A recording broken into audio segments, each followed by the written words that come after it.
Alright, so NFL Week 12 just happened. So, you know what that means? Time to recap it, and you got my rankings for the week coming up. So, first, of course, we got Texans hold the AFC South race over the Colts.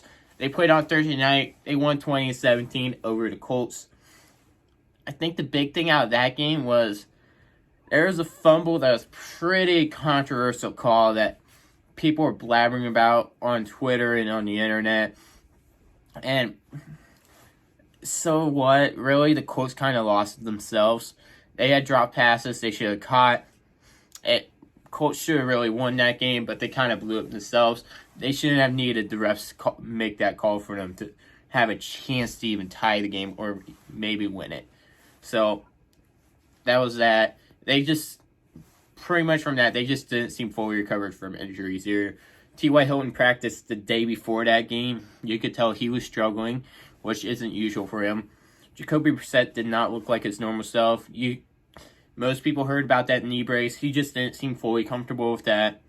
It all seemed out of sorts for them.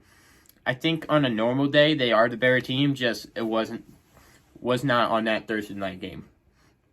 So, then we move on to the Falcons, where their luck ran out against the Bucs. They lost 35-22.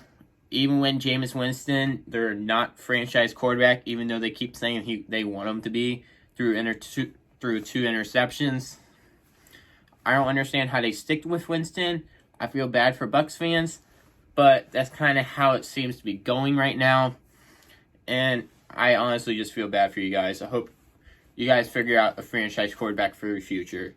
At some point, maybe it is Trevor Lawrence, or, of course, you have Ohio State's quarterback Justin Fields as well coming. So maybe they're just looking into 2021, and they want Justin Fields or Trevor. Tank for Trevor's about on the horizon, guys. Don't worry. Bills dominate the Broncos. Not really surprising here. Bills know how to beat bad teams. They just can't beat the good ones. And they play decent. They have even matches against mediocre ones. So they won 20-3. It was just a defensive game. The Bills' offense was just a bit better than the Broncos. There really wasn't much else other than that. Nothing really much to say there. It's the same with the Bears and the Giants. The Bears just outlasted the Giants by a bit. They won 19-14. It was not a very exciting game, of course. I don't understand why anybody would tune this game anyways if they weren't a Bears fan or a Giants fan. It really should have been 2020. The Giants missed two 40-yard field goals and the Bears missed an extra point. Both teams just dealing with kicking problems. It kind of sucks, but that's what the NFL is today. You need a kicker, and most teams just don't have a kicker up to par. Then we had the Steelers barely edge out the winless Bengals. The winless Ryan Finley Bengals, who is now benched, and Andy Dalton starting. I honestly think the Bengals win this game if Andy Dalton starts for them, though. But they lost this 16-10 because the Steelers made their decision to bench Mason Rudolph, and they called in Ducky Hodges. And I honestly, if you look at it, Duck Hodges has a very, very solid backup career ahead of him. Like, kind of like Ryan Fitzpatrick has right now. That's what Ducky Hodges seems like he's going to be as in the future. And it's kind of exciting to see happen in front of our eyes. And some people maybe not realize it as much. But he seems like he's just going to be that solid quarterback that's a pretty decent backup and can start when needed to. Not really supposed to be a starter, but he can start when needed to. Which, of course, is a great thing to have for a team. And with that, you also have the Steelers' future quarterback up in the air. Because Big Ben ain't going to last that long. He's only got a couple years left, maybe. And that's a big maybe. They need to figure something out. And they don't have a first-round pick this year. Otherwise, I think it probably would be on a quarterback. But instead, it was on Minkah Fitzpatrick, which is definitely paying out. But I honestly think they might be into Joe Burrow running if they didn't trade for that. So maybe it isn't. So that's a different conversation though for another day. We had the Browns dominate the Dolphins. The Browns can still make the playoffs. They just got to pull Indianapolis Colts and keep winning. They won 41-24 over the Dolphins, but that's kind of expected out of a team, any decent team. So they finally had their offense that's a play action style work against a crappy team, but it worked. I don't like their style of offense at all, if you can tell, but like it finally worked at least against a team that doesn't have their 2 starting quarterbacks in. So it's nothing very exciting to hear about. So that's kind of that. Then we had the Saints edge out the Panthers, quite surprisingly. They won 34-31. Will Lutz seems to be the next Adam Vinatieri. He's a very, very clutch kicker right now. First, he had the 60-yarder against the Texans. Now he had this one, which was like a 30-yarder, I think it was. But you can tell New Orleans has a very solid kicker. Unlike what it seems like with the Panthers, maybe, as Joey Sly completely kind of choked this game for them, as he missed 2 extra points and a field goal that would have been for the lead. Of course, there was a questionable call that could have been called, but yeah, they won't call that in New Orleans. But there's something that could have been called, but it wasn't. Panthers probably should have won this game, but they didn't. That's that. But really, what happened to the Saints?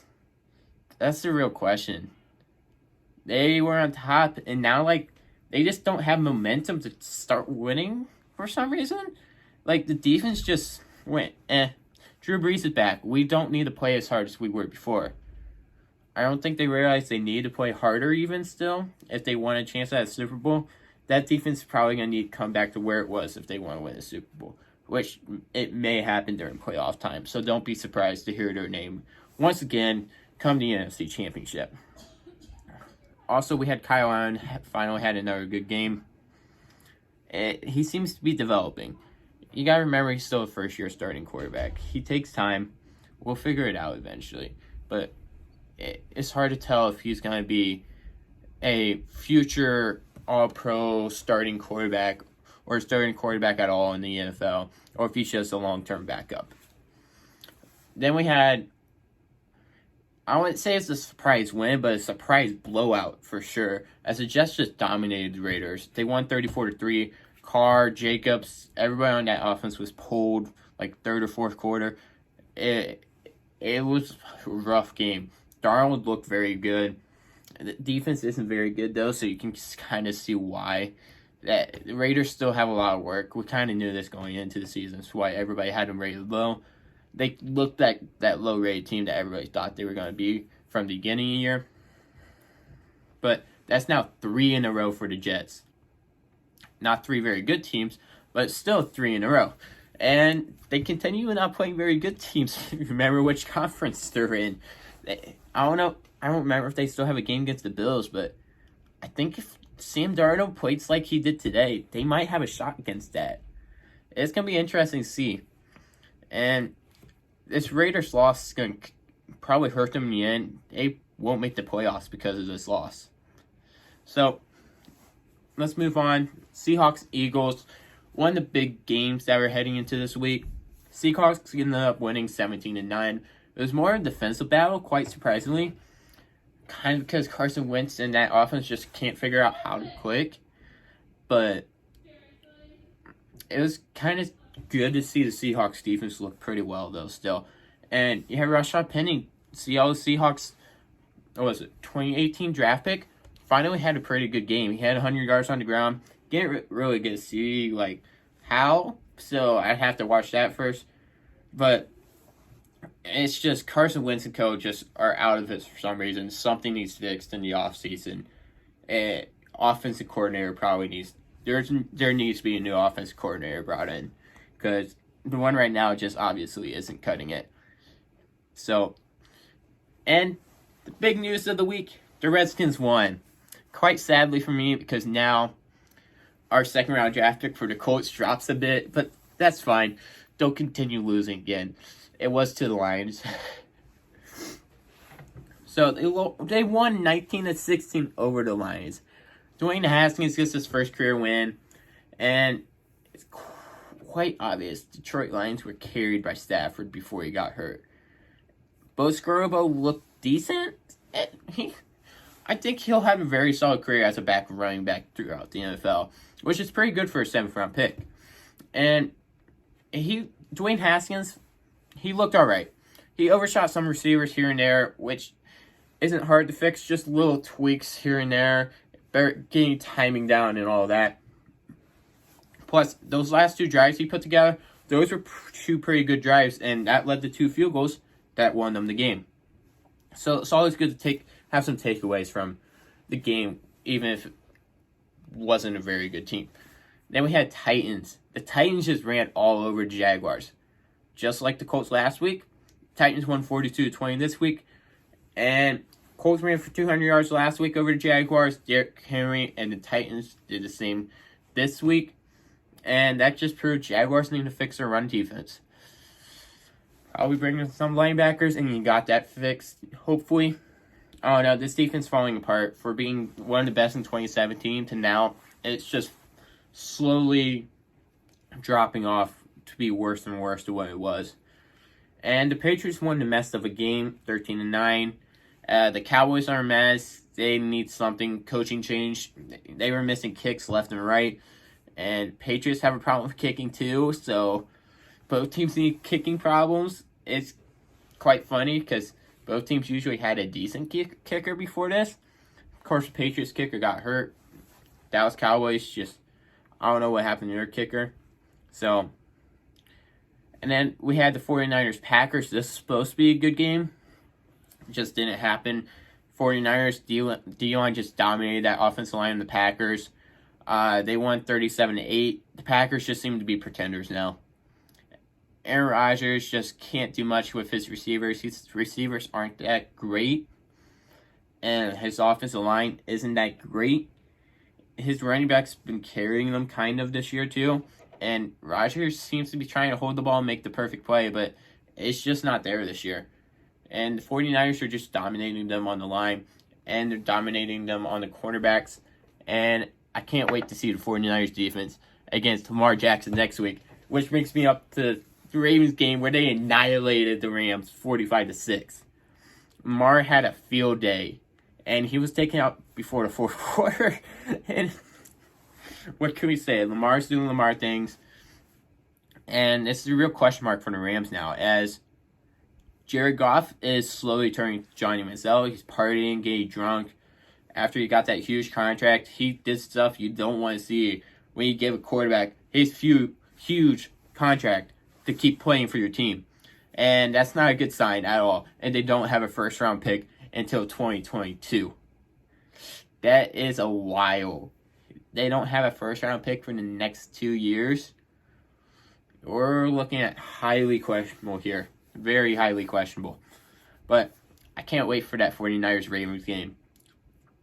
I think the Ravens will win just because the 49ers don't have a linebacker that can keep up with Lamar Jackson. Other than that, it's going to be questionable. All right, time for my rankings. Number 1, Ravens, of course, best team right now. Number 2, 49ers. Don't see any questions there. Number 3 is the Patriots. Number 4 is the Seattle Seahawks. I think they're doing pretty well. Number 5 is New Orleans Saints. Number 6 is the Minnesota Vikings. They're doing a little bit better than the Packers, who sit at number 7. Then we have the Chiefs at number 8. The Texans are at number 9, with the Cowboys coaching problems at number 10. The Eagles sit right behind them, and just like in the NFC East, at number 11. The Colts take a tough loss on Thursday, and they go to number 12. Number 13 is the Rams after the blowout. Number 14 is the Bills, who don't play anybody. Number 15 is the Carolina Panthers, who, or whatever they are. Number 16 is Tennessee Titans, who are kind of the same way. Number 17 is the Pittsburgh Steelers, with the Ducky Hodges. Number 18 is the Oakland Raiders. Number 19 is the LA Chargers. Number 20 is the Cleveland Browns, who seem to be turning their season around. Number 21 is the Chicago Bears. Number 22 is Tampa Bay Buccaneers, who can't decide who their franchise quarterback will be. Number 23 is the Atlanta Falcons, who don't have a defense still.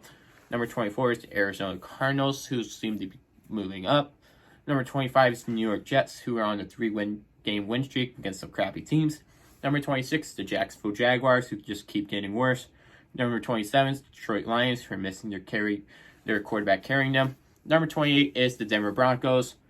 I don't have anything for that. Number 29 is the New York Giants. Number 30 is the Miami Dolphins. Tank for Tua. Number 31 is the Washington Redskins. Chase Young's on the board, hopefully. Number 32 is the Cincinnati Bengals. And I just realized we don't have a tank name for Joe Burrow yet. Buck for Burrow? That works with me. And they're in Buck for Burrow mode. So, those are my recaps for the week and my rankings for the week. So, if you guys agree or disagree, why not? If you guys got any more recaps that or takeaways from the games that I didn't, put those down below. I'd like to hear them. Of course, make sure if you guys have another suggestion for another video, I'd like to hear that down below. I may end up doing that in a future video. Thanks for watching. Make sure to click those links down there. It's Instagram, Twitter, Discord, and Patreon. And just make sure to keep the sports leaf flowing throughout the day.